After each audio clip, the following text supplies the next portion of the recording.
কান্দিতে ইউসুফ পাঠানের প্রচারে পশ্চিমবঙ্গের পরিবহন মন্ত্রী স্নেহাশিস চক্রবর্তী। মঙ্গলবার কান্দি লিচুতলা মোড়ে তৃণমূল কংগ্রেসের পক্ষ থেকে একটি জনসভার আয়োজন করা হয়।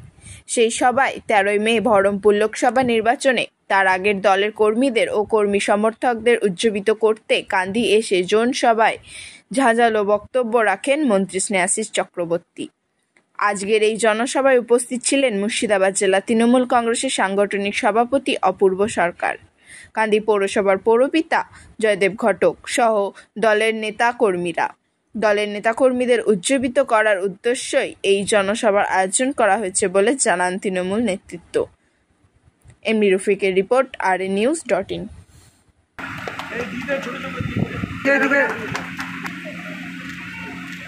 এখন বক্তব্য ধন্যবাদ।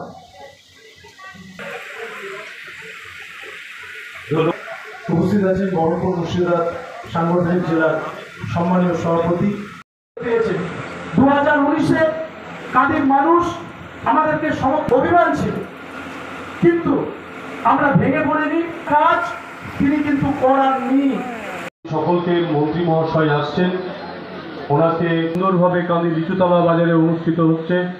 সেইখানে মধু দত্ত থেকে শুরু করে তারা আপনার ছোটা থেকে শুরু করে সকলের অক্লান্ত পরিশ্রমে আজকের এই সভাটা সুন্দরভাবে আমরা এখানে করতে পারি।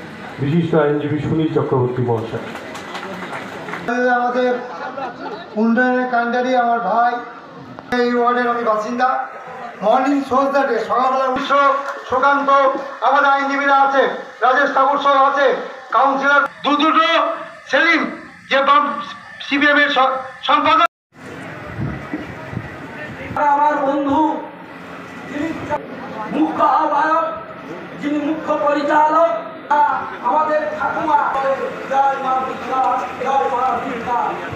আমরা যেন জানতাম না। আপনাদের সম্মান, আপনাদের ভালোবাসাকে সঙ্গে নিয়ে আমরা কিন্তু কান্দি শহরের বুকে বিধায়ককে সামনে রেখে আমরা উন্নয়ন করে চলেছি। আমি শুধুমাত্র একটাই অনুরোধ করব যে এবছরের প্রার্থী ইউসুফ পাঠানজিকে আপনারা 3 নম্বর বোতাম টিপে বিপুল ভোটে জয়যুক্ত করবেন।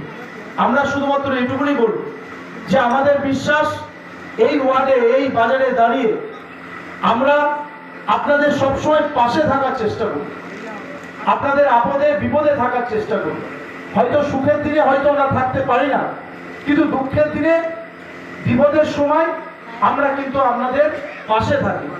আর নির্বাচনে যারা আজকে অংশগ্রহণ করছে যে দলগুলো, এই আপনাদের পরিবারের একজনকে দিয়েছি, সেই গুরু দায়িত্ব মাথায় নিয়ে আজ মুর্শিদাবাদ জেলায় 13টা বিধানসভার দায়িত্ব আমার উপরে। আমি মনে করি এই দায়িত্ব শুধু আমার একার নয়, আমাদের সকলের। যেহেতু কান্দির মানুষ আমি, তাই নিশ্চিতভাবে কান্দির মানুষের কাছে, আপনাদের কাছে আবেদন রাখব, এই যুদ্ধ, এই লড়াই সাম্প্রদায়িকতার বিরুদ্ধে অধিকার অর্জনের যে লড়াই, বহিরাগতদের বিসর্জনের যে লড়াই এবং ধর্মনিরপেক্ষতার পক্ষে যে লড়াই, যা প্রতিষ্ঠা করতে হবে আমাদের অভিষেক বন্দ্যোপাধ্যায়ের নেতৃত্বে, সেই লড়াইয়ে আপনাদের আশীর্বাদ, দোয়া, স্নেহ, ভালোবাসা চাইছি। এই মুর্শিদাবাদ থেকে আজ 2টো নির্বাচন হয়ে গেল, 13 তারিখ আরেকটি নির্বাচন। নিশ্চিতভাবে আজ বলছি, এখানে দাঁড়িয়ে 2টো নির্বাচনে আজকে 2টি সাংসদ মমতা বন্দ্যোপাধ্যায়ের নেতৃত্বে দিল্লির দরবারে পৌঁছাবে। 13 তারিখ আপনাদের আশীর্বাদ, স্নেহ, ভালোবাসা চাইছি এবং সেই শক্তি দেন, সেই বুদ্ধি দেন, সেই আশীর্বাদ করুন, যাতে আপনাদের ঘরের সন্তান অর্থাৎ অপূর্ব সরকার এই যুদ্ধে জয়লাভের জন্য নিশ্চিতভাবে সেই শক্তি, মানসিক শক্তি, শারীরিক শক্তি এবং বুদ্ধি দিয়ে এই লড়াই যেন জয়লাভ করতে পারি, এটা আপনাদের কাছে চাইতে এসছি। আজকে এই সভায় একটি উদাহরণ দিয়ে আমি আজকে অন্য কোনো বক্তব্য আমি যাব না। শুধুমাত্র আমি কয়েকদিন ধরেই কাঁদি নয়, বিভিন্ন কাঁদির জায়গায়, বিভিন্ন জায়গায় আমি শুনছিলাম যে গান্ধী মাস্টার প্ল্যানের গল্প, যে গান্ধী মাস্টার প্ল্যান নাকি এখানকার সাংসদ করে দিয়েছে। নিশ্চিতভাবে আমি সেদিন কংগ্রেস করতাম, এখানে দেবাশিসদা, দিলীপদা থেকে শুরু করে সবাই সেদিন কংগ্রেস করত। নিশ্চিতভাবে আন্দোলন তিনি নেতৃত্ব দিয়েছিলেন। সেই আন্দোলনে প্রণববাবুর উপস্থিতি দিয়ে শুরু এবং শেষ এই কাঁদি শহরে। মনে করিয়ে দিচ্ছি, সেই আন্দোলনের শেষ দিন পুলক মুখার্জির উপস্থিতি, ডক্টর মানস ভূঁইয়ার উপস্থিতি মধ্য দিয়ে সেদিন এই রাজ্যে তৃণমূল কংগ্রেস, মমতা বন্দ্যোপাধ্যায় তার মুখ্যমন্ত্রী এবং মানস ভূঁইয়া, ডক্টর মানস ভূঁইয়া সেচ মন্ত্রী। স্বাভাবিকভাবে ইউসুফ পাঠান নিজে যেমন এই নির্বাচনের বাউন্ডারি হাঁকাবে, তেমনিও বল করে বোল্ড আউট বিরোধীদের করে দেবে এই নির্বাচন। এবং সারা রাজ্য জুড়েই আমরা 42টা আসনের জয়ের লক্ষ্যমাত্রা নিয়ে এগোচ্ছি। কারণ এবার নির্বাচনটা হচ্ছে বেঁচে থাকার লড়াই ভারতবাসী। বিজেপি এমন একটা জায়গায় নিয়ে গিয়ে দেশকে দাঁড় করিয়ে দিয়েছে যে দেখুন, 1950 সালে 26শে জানুয়ারি আমাদের ভারতবর্ষের সংবিধান তৈরি। সেই সংবিধানের প্রস্তাবনায় বলা হয় কেমন হবে ভারতবর্ষ, না ভারতবর্ষ হবে একটি গণতান্ত্রিক প্রজাতন্ত্র, যে গণতন্ত্রের প্রথম শর্ত হচ্ছে দেশের মানুষ নির্বাচনে ভোট দিয়ে তার পছন্দ মতো দলকে সরকারে বসাতে পারবে, সরকার গঠন করতে পারবে। এতখানি অধিকার দেশের মানুষকে আমাদের সংবিধান দিয়েছে। এই যে 1930 সাল থেকে 50 সাল, এই দুটো দশকের মধ্যে ভারতবর্ষ ছাড়া দক্ষিণ পূর্ব এশিয়ার আরো কতগুলো দেশ স্বাধীনতা অর্জন করে। ইন্দোনেশিয়া, পাকিস্তান, ব্রহ্মদেশ, শ্রীলঙ্কা, এমনকি 1971 সালে গঠিত হয় বাংলাদেশ। দেখা যায় এই দেশগুলোতে কোথাও গণতন্ত্র টিকল না। 1957 সালে 10ই অক্টোবর পাকিস্তানের সেনাপ্রধান আইয়ুব খান বন্দুকে নল দেখিয়ে পাকিস্তান দখল করে নিল। পাকিস্তানের মানুষের মৌলিক অধিকার মিলিটারির বুটের তলায় বিসর্জিত হয়ে গেল। 1962 সালে ইন্দোনেশিয়ার সামরিক অভ্যুত্থান ঘটল। তারপর একে একে শ্রীলঙ্কা, ব্রহ্মদেশ, এমনকি 71 সালে তৈরি বাংলাদেশেও গণতন্ত্র টিকল না, সামরিক অভ্যুত্থান ঘটল। একমাত্র ভারতবর্ষ গণতন্ত্র টিকে থাকলো। তার কারণ একটাই, যে সংবিধান তৈরি হওয়ার 2 বছরের মাথায় 1952 সালে 4 জুলাই ভারতবর্ষের প্রথম প্রধানমন্ত্রী জওহরলাল নেহরু লোকসভা নির্বাচনের ডাক দিলেন। তখন সাংবাদিকরা জওহরলালকে বলল যে আপনি এখনই কেন নির্বাচন ডাকলেন? দেশের মানুষ তো এখনো সচেতন হয়নি, শিক্ষিত হয়নি। গণতান্ত্রিক অধিকারকে দেশের মানুষের মধ্যে ছড়িয়ে দিই, তাহলে সেই অধিকার সুরক্ষিত থাকবে। 1952 সালে জুলাই মাসে লোকসভা নির্বাচন অনুষ্ঠিত হলো। অনেক বড় বড় স্বাধীনতা সংগ্রামী সেই ভোটে হেরে গিয়েছিলেন। আরামবাগে প্রফুল্ল সেন সেই ভোটে হেরে গিয়েছিলেন। মহারাষ্ট্রে স্বাধীনতা সংগ্রামী কারজু সেই ভোটে হেরে গিয়েছিলেন। তখন সাংবাদিকরা আবার জওহরলালকে বলল, দেখলেন তো আমরা বলেছিলাম এখনই নির্বাচন করা ঠিক হয়নি, কারণ দেশের প্রথম পরীক্ষায় ভারতবর্ষের মানুষ পাশ করে গিয়ে বড় ক্ষমতা দেশের মানুষের হাতে দেওয়া আছে। সেই অধিকার প্রয়োগ করার আগে আপনাকে অন্তত 5 বার ভাবতে হবে। আমি এই কান্দি লিচু তলা মোড়ের যত ব্যবসায়ী বন্ধু আছে তাদের সকলকে আমার শুভেচ্ছা জানিয়ে শুধু এই কথাই বলবো, আপনার মহামূল্যবান ভোটটি প্রয়োগ করার আগে আপনি অন্তত কয়েকবার ভাবুন যে আপনি কোন দলের অনুকূলে আপনার ভোটটি দেবেন। আমরা 2014 সাল থেকে নরেন্দ্র মোদীর সরকার দেখছি। একটা প্রধানমন্ত্রী সারা ভারতবর্ষে একটা ইমেজ তৈরি করেছেন, মোদী ইমেজ। কিন্তু আমরা কি কখনো খেয়াল করে দেখেছি যে নরেন্দ্র মোদী 2014 সাল থেকে যে কথাগুলি বলেছিলেন ভারতবর্ষের মানুষকে, সেই কথাগুলো তিনি রাখতে পেরেছেন কিনা, বা সেই কথাগুলো রাখার চেষ্টা তিনি করেছেন কিনা? মোদী কি বলেছিলেন 14 সালের আগে? বলেছিলেন যে আমি বিদেশ থেকে কালো টাকা নিয়ে আসবো এবং সেই টাকা ভারতবাসীর মধ্যে ভাগ করে দিলে এক একজন ভারতবাসীর ব্যাংক অ্যাকাউন্টে 15 লক্ষ টাকা করে ঢুকে যাবে। একটা টাকাও বিদেশ থেকে আনতে পেরেছেন? কালো টাকা আনতে পারেননি।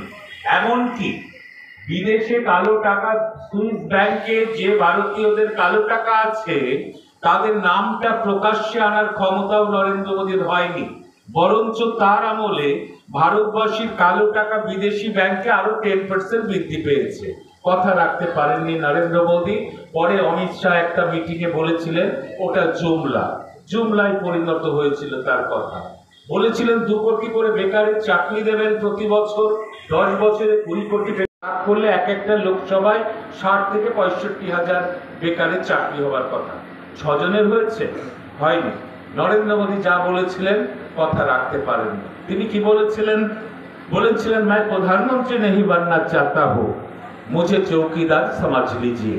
দেশের মানুষ ভাবলো প্রধানমন্ত্রী চৌকিদার হিসেবে ভারতবর্ষের মানুষ এবং দেশের সম্পদকে, করোনা ভ্যাকসিন তৈরি, ইলেকটরাল বন্ড, সব ক্ষেত্রেই হাজার হাজার কোটি টাকা আগে কখনো ভারতবর্ষে কিন্তু ঘটেনি।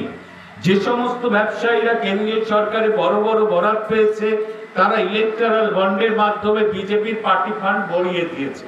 যে সমস্ত ব্যবসায়ীদের কাছে নরেন্দ্র মোদী ইডি পাঠিয়েছে, সিবিআই পাঠিয়েছে, ইনকাম ট্যাক্স পাঠিয়েছে, তারা ইলেকটরাল বন্ডের মাধ্যমে বিজেপির পার্টি ফান্ড ভরিয়ে তুলেছে। উনি সামনে রেখেছেন সাধারণ মানুষকে। তার দল এই গত 10 বছর ধরে ভারতবর্ষ জুড়ে, মোদী বলেছিলেন मैं ফকির হো। দেশের মানুষ ভাবলো যে একজন অনাড়ম্বর জীবনযাপনের প্রধানমন্ত্রী পাবো। তখনই দেশের ছিল যে এই আসলে যে কথা বলে সে কথা রাখে না।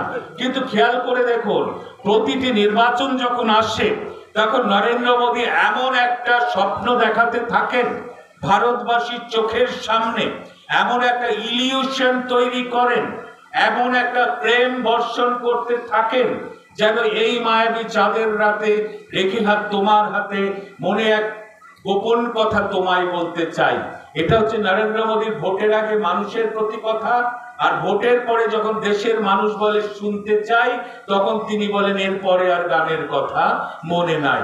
নরেন্দ্র মোদী ভোটের পরে আর কোনো কথা মনে থাকে না তার, ফলে দেশের মানুষকে তিনি যা বললেন সে কথা তিনি রাখলেন না। এই নির্বাচনে তো আপনাদের সে কথা ভাবতেই হবে। পাশাপাশি দেখুন, আমাদের মুখ্যমন্ত্রী মমতা বন্দ্যোপাধ্যায় তিনি কিন্তু 11 সালের আগে ইস্তাহার আকারে, ম্যানিফেস্টো আকারে যতগুলি প্রতিশ্রুতি বাংলার মানুষকে দিয়েছিলেন, তিনি সরকারে আসার পর 1, 2, 3, 4 করে 100% কাজ তিনি বাস্তবে রূপায়িত করে দিয়েছেন। 16 সালের আগে দিদি যা বললেন করে দিলেন, 21 সালের আগে দিদি যা বলেছিলেন সব বাস্তবের মাটিতে রূপায়িত করে দিয়েছেন। একটা 34 বছরের অনুন্নয়নের বাংলাকে এই 10-12 বছরে তার আমূল পরিবর্তন। ছেলেরা দেয়ালে দেয়ালে লাল কালি দিয়ে লিখত সবার জন্য খাদ্য চাই, সবার জন্য শিক্ষা চাই, সবার জন্য চিকিৎসা চাই।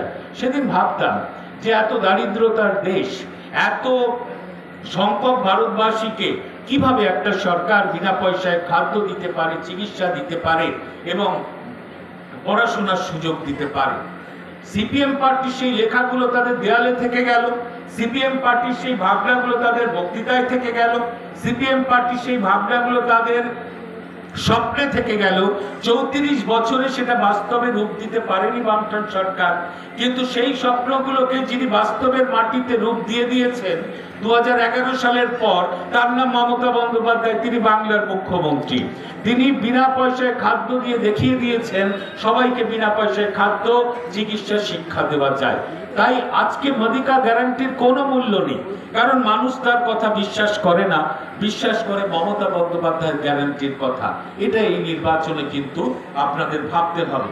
মোদী বারবার ঝাঁপিয়ে পড়েন এখানে, বিজেপি বারবার ঝাঁপিয়ে পড়ে বাংলায়, যে বাংলাকে কিভাবে দখল করা যায়।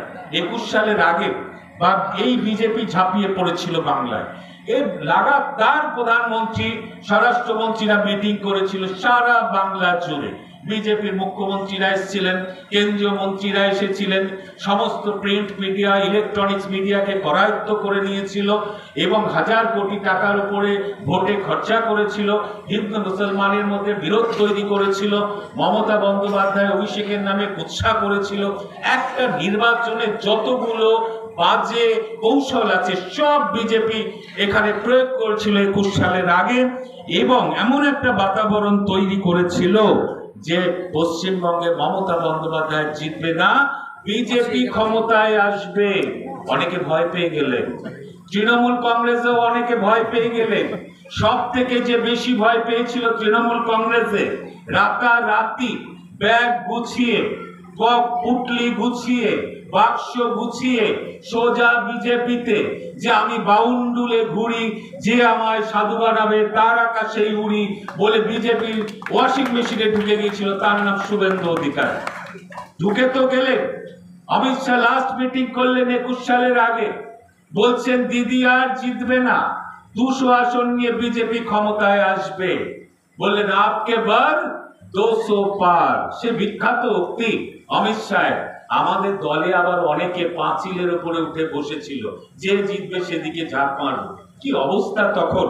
কিন্তু বাংলার মানুষ, এই মালদা মুর্শিদাবাদের মানুষ, হাওড়া, হুগলি, বর্ধমান, 24 পরগনা সহ বাংলার খেটে খাওয়া মানুষ, শ্রমিক, কৃষক, হিন্দু, মুসলমান, কত জন্মে পশ্চিমবঙ্গে জন্মেছিলাম। আবার বলছেন না, আমার মনে হচ্ছে পরের জন্মে জন্মাবো। আমি সেদিনই বলেছিলাম যে ভাগ্যি সে জন্মে জন্মাননি আপনি, তাহলে পশ্চিমবঙ্গ আপনার মতো একজন জুমলাবাজ রাজনৈতিক নেতাকে পেত। এরকম নেতার আমাদের দরকার নেই, বাংলা বেঁচে গিয়েছে।